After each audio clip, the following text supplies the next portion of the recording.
My classmates, I got to be in school with students from the entire UC system, and the program I did was only for UC students. I didn't have enough language skills to do an immersion program, and it wasn't the language culture program either. It was the UC Center program. So I met UC students from all over the UC system, and I did a homestay.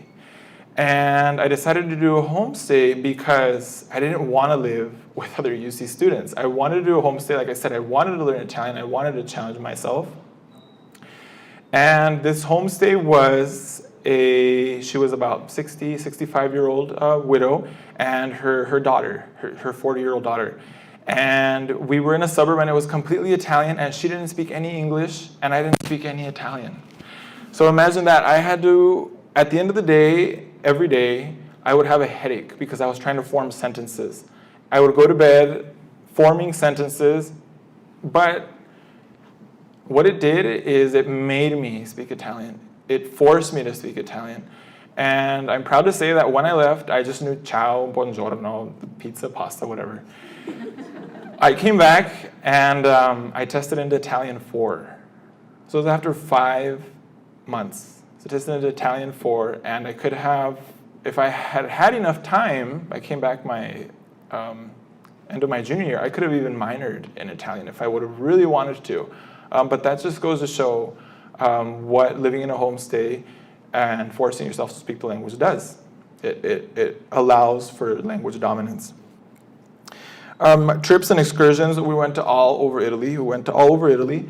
And before I left, I was explained the stages of studying abroad. Well, you're going to be really excited, and then all of a sudden you're going to get homesick, and then, then you're going to even out, and then you're not going to want to leave. You're going to miss it. I said, no, that's not going to happen to me. It's not. It did. It did. It really did, because during the after I got past the excitement in the middle of the program, all of a sudden I started missing barbecue.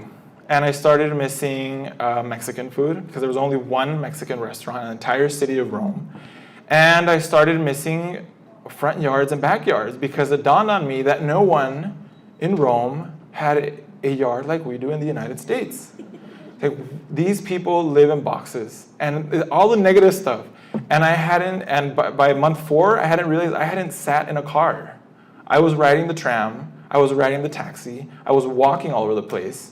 Actually, not even taxi that much. I was never in a car while I was in Rome, a private car, in the 5 months. I know it sounds incredible, but it really wasn't. So I missed my car. Like I said, I had left my car here. I missed the space, I missed the beach, and the city just felt dirty, and I wanted to come home.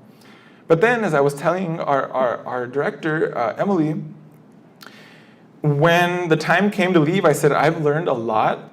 I've learned so much, and I'm over it. Like, I don't want to leave. But it was summer, so I couldn't extend. I tried to extend, but I did not have the option of extending. I could have hung out. I could have tried to find a job, right? But I didn't want to be, begging in the streets. So I had to come back. But I could have extended it into what was then the Padua program for the fall.